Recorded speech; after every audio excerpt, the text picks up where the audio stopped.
হযরত খালিদ বিন ওয়ালিদ রাদিয়াল্লাহু তাআলা আনহু আল্লাহর পথে এমন একজন সৈনিক তিনি ছিলেন যিনি তার গোটা জীবনে ইসলাম ধর্ম গ্রহণ করার পর থেকে কোন যুদ্ধের ময়দানে তিনি পরাজিত হন নাই।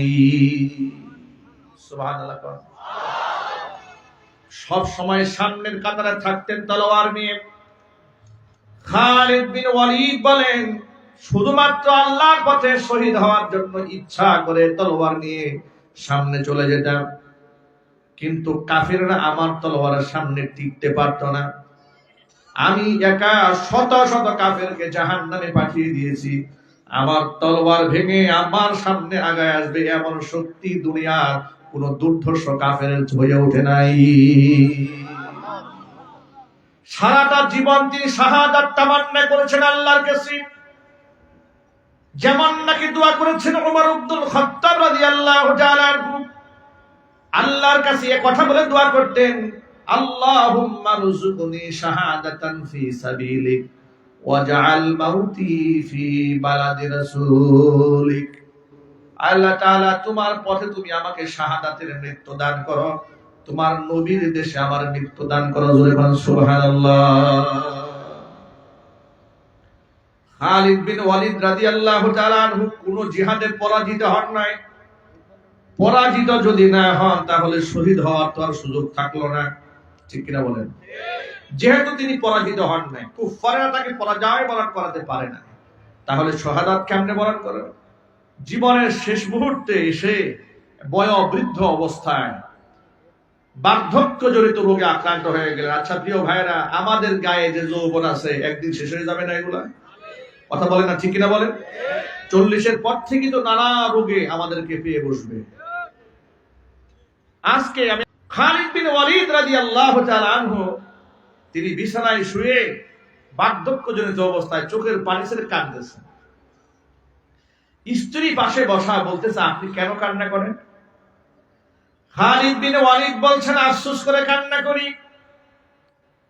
বলে, আপনার কিসের আফসোস?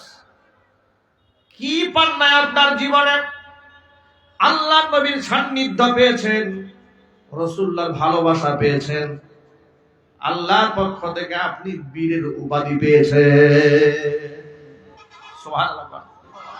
সাইফুল্লাহ উপাধি পেয়েছেন আপনি, আপনি আল্লাহর তলোয়ার। আল্লাহু আকবার বলেন। প্রিয় ভাইরা, এমন একটা উপাধি যদি আমাদের জীবনে আমরা কেউ পেতাম, আপনি আন্দাজ করেন কত বড় মর্যাদা তিনি পেয়েছেন। তিনি কান্না করতেছেন। স্ত্রী জিজ্ঞেস করলেন, কেন কান্না করেন? বলে, আফসোস করে কান্না করি। কিসের আফসোস?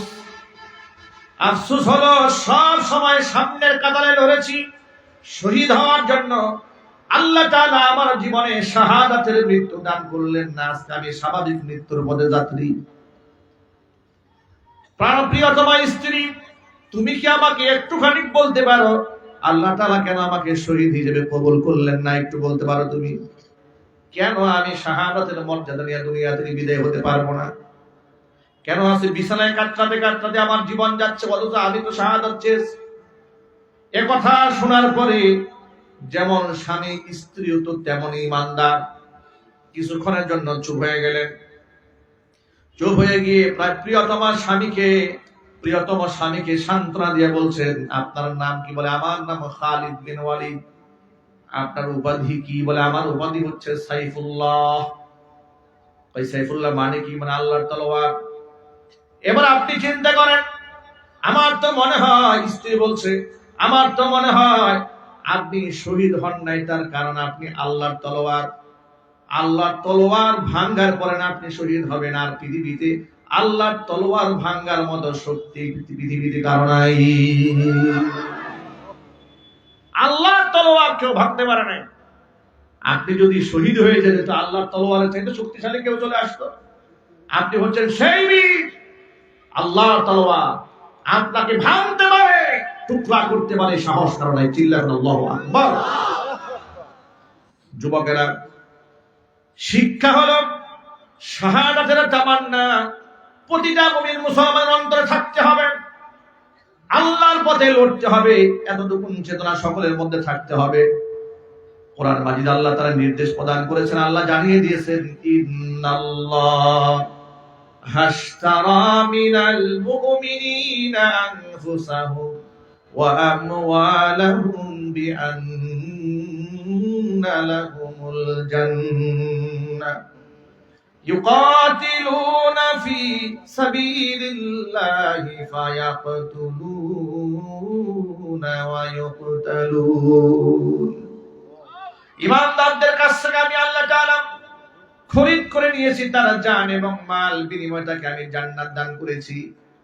জান মাল আল্লাহ কেমনে খরিদ করলেন আল্লাহ ব্যাখ্যা করে বলছেন। আল্লাহ বলছেন ইউকাতিলুনা ফি সাবিলিল্লাহ, ইমানদাররা আমি আল্লাহর পথে লড়বে, ফায়াকুতুলুনা আমার দ্বীনের পতাকা উড্ডীন করার জন্য তারা কাফিরদেরকে মারবে, ওয়া ইউকতালুনা প্রয়োজনে তারা জীবন দেবে কিন্তু পিছপা হবে না। জীবন দেওয়া